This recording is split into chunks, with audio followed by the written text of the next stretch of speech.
My name is Dana, and today we're going to be learning the melody from the Cup song from the movie Pitch Perfect. We're going to be playing in the key of F, but we're not going to use every pitch in the scale. Before we get started on how to play the song, let's just start with the basics.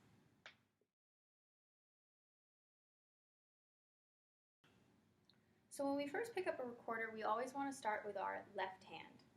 And so when you're pressing down the buttons before you make any sort of sound, you always want to use the pads of your fingers rather than the tips of them. You're going to get a much fuller sound, and you always want to cover the entire hole. If there's even the slightest bit open, you may get a little bit of a squeak.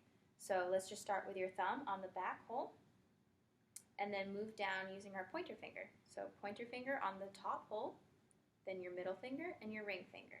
And just keep that pinky out of the way for now. And then we're going to use our right hand to use our thumb in the back for just a little bit of support, the pad of your pointer finger, middle finger, ring finger, and lastly your pinky there. And so that's how you have all of your the finger holes covered, and then you can use those to play the notes. And then when you go to make a breath, you want to make almost like a two sound using your lips, kind of pursed, two. Because if you use too much breath, you get a little bit of a squeak. But if you don't use enough breath, it may sound a little weird and not a full sound. Well, that actually wasn't so bad. But you want to almost like you're saying the word two to make that sound.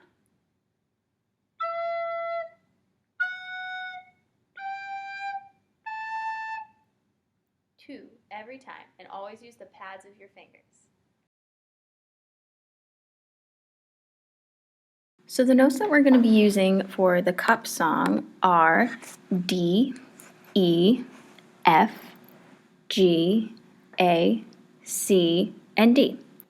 Now it's important to remember that when you're setting up the finger positions for playing these notes, you always start from your left hand at the top and your right hand at the bottom. So you're going to take your left thumb, put it on the back hole that it should have a B on it, and then using your pointer finger, the top note on the other front side of your recorder, middle finger and ring finger, leaving your pinky out of the way, and then taking your right thumb, putting it underneath towards the middle bottom of the back recorder, and then your pointer finger goes over the fourth hole from the bottom, then your middle finger, ring finger, and your pinky should be covering the bottom-most note. And what's important for playing the high octave D, you always want to make sure that your right thumb is securely holding onto that recorder, because once you let go of your left thumb on the B hole in the back of your recorder, you don't want to drop it, just holding it.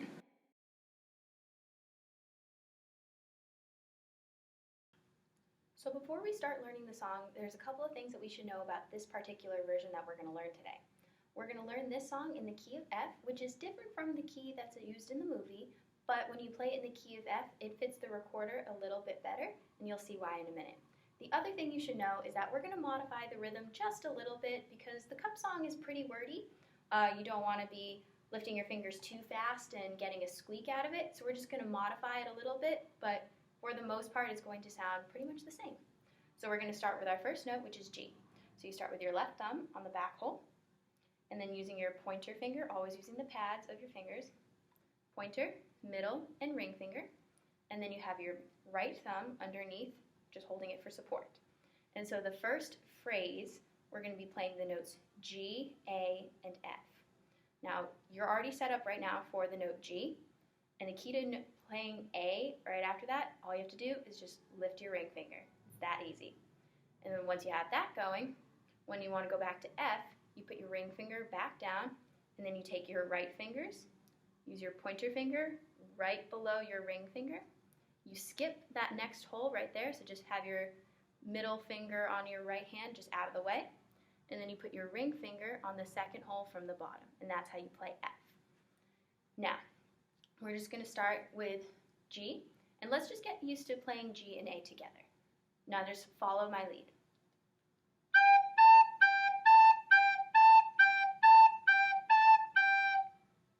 Now, once you get used to lifting your ring finger up and down, or once you start getting used to lifting any of your fingers, moving them up and down, it'll be easier to move amongst your hands. So let's try the whole phrase from beginning to end. I got my ticket for the long way round.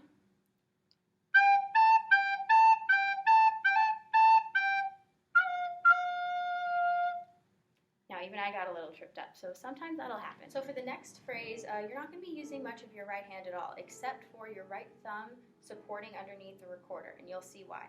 So when you start with your first note, C, you're going to have your middle finger from your left hand covering the second hole from the top, and your left thumb covering the top hole on the back of the recorder. And when you move to the note D, all you do is lift that left thumb off, and you won't drop it if you have your right thumb right there. See? Prevent that. So you're going to move from between C and D, and then when you move to the last note A, all you're going to do is use your pointer finger and just cover that top note right there. And so the 2 bottle of whiskey for the way, it sounds a little bit like this.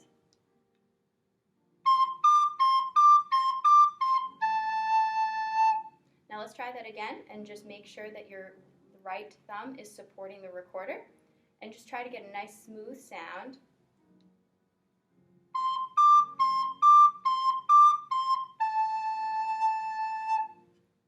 So for the next phrase, which is a little longer, we're only using notes that we've learned so far, which are the high D, C, A, G, and F. Now we're going to start with the note A, and we're going to move between A, C, and D, and then back to C, A, G, and F. Now the F might be a little difficult at the end, but as long as you have that right thumb supporting you and your right fingers are ready to move, then it won't be so bad. So let's just try that much.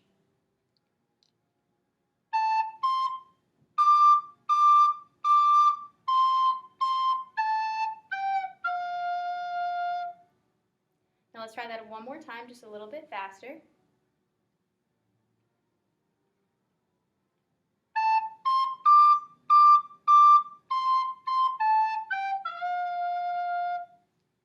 There we go. And that was, and I sure would like some sweet company. And then last of the phrase is, and I'm leaving tomorrow, what do you say?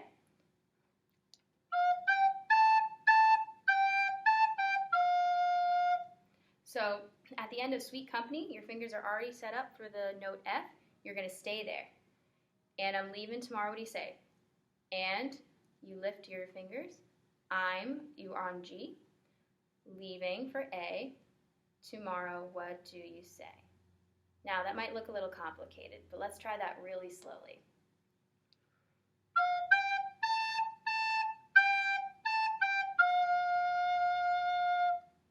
And one more time, I'm just going to get a little bit closer so you guys can see that.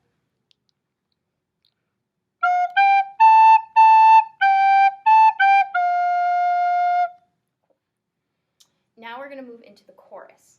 So when I'm gone, your fingers are already set up for F, and all you have to do to play the next note, which is the low D, you just move your middle finger from your right hand back into that middle note. So let's just try the when I'm gone.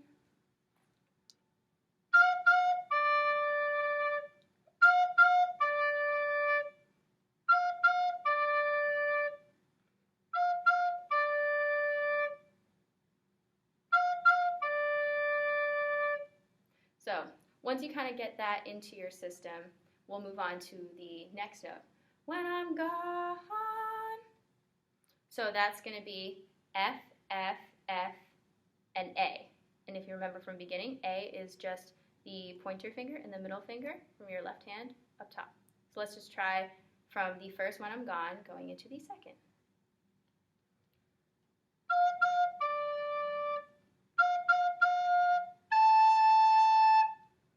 And one more time, just a little bit faster once you get used to moving your fingers. Again, this is all moving at your own pace.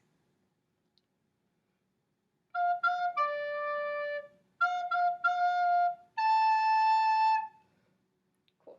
And and then we're going to get into some of the rest of the chorus. Now we're going to modify the rhythm a little bit, so if you're listening to the song, it's not wrong what you're playing, you're just playing something that's less fast, you're not jumping around, jumbling, trying to press all the holes at the same time. So, for when I'm gone, you're on A. You're going to move back to D, so you're just going to lift that back left thumb off for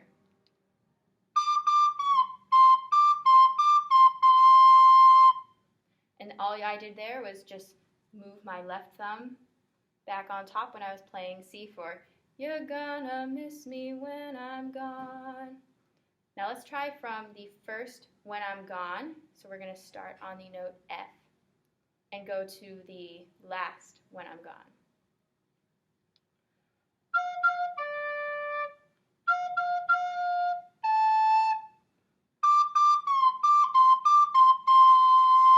So for the next line, "You're gonna miss me by my hair," we're gonna just modify it a little bit just so you're not moving your fingers too quickly. It's easier to play. So "You're gonna miss me by my hair," we have the notes A, C, and D, which you already learned. So you have your back thumb all lined up on B, and then your right thumb underneath to support the recorder, your pointer finger and your middle finger. And we're just gonna go, "You're gonna miss me by my hair," or A, C, D, back to C. Now just play along with me.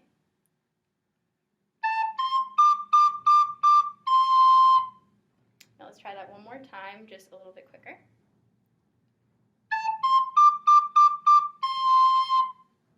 Great, in the next line, "You're gonna miss me everywhere." You're already on the note C, and that's where you're gonna start.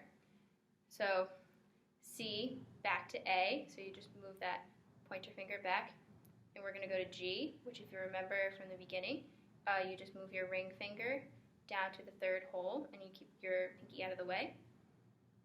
And then we end with the note F, so we put our right pointer finger underneath our left ring finger, skipping that next hole underneath, and then using your ring finger to cover the second hole from the bottom. So then just starting from that A to move into the "You're gonna miss me everywhere."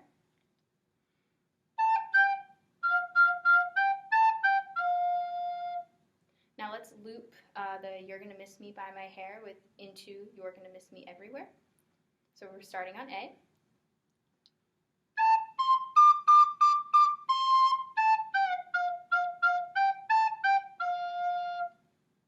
Now one more time, and we'll pick up the pace a little bit.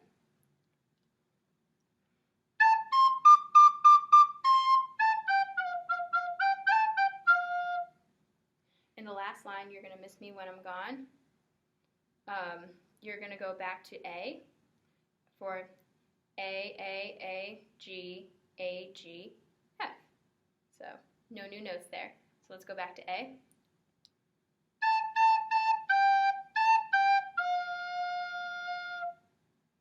Now let's play the "You're gonna miss me by my hair," "You're gonna miss me everywhere," "You're gonna miss me when I'm gone," and then we'll go back through the whole song.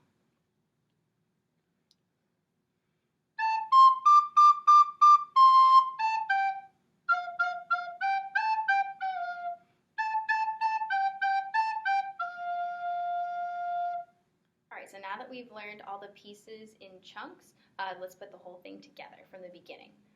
So if you remember, we start on G, so you have your left thumb, right thumb, pointer, middle, ring finger, and here we go.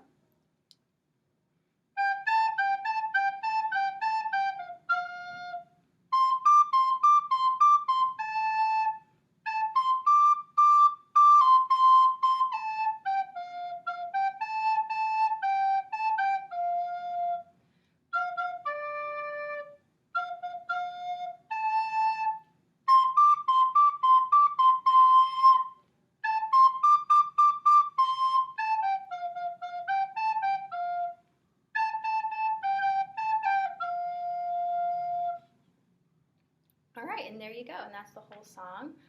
Now we can try playing with some actual cups.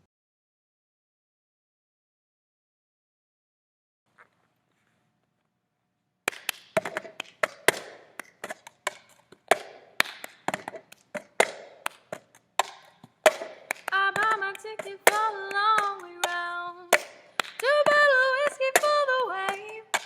And I sure like some sweet company. And I'm leaving tomorrow, what do you say? When I'm gone, when I'm gone, you're gonna miss me when I'm gone. You're gonna miss me by my hair. You're gonna miss me everywhere. Oh, you're gonna miss me when I'm gone.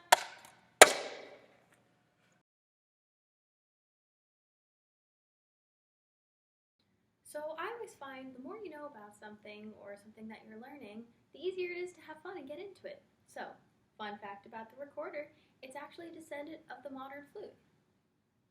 You just don't play it that way. Many famous musicians from Antonio Vivaldi and Henry Purcell all the way to the Beatles and Jethro Tull have written music for the recorder. Who knows, you could be the next recorder rock star. This isn't as much of a fun fact as it is just a general warning. You probably shouldn't play a recorder when you're wearing lipstick or chapstick or anything else on your lips. Not only could it, for lack of a better words, grease up your mouthpiece and you won't have as easy of a time playing it, but your recorder may get a couple of ridiculous looks.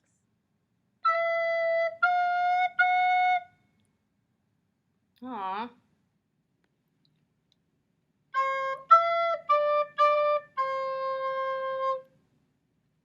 Really?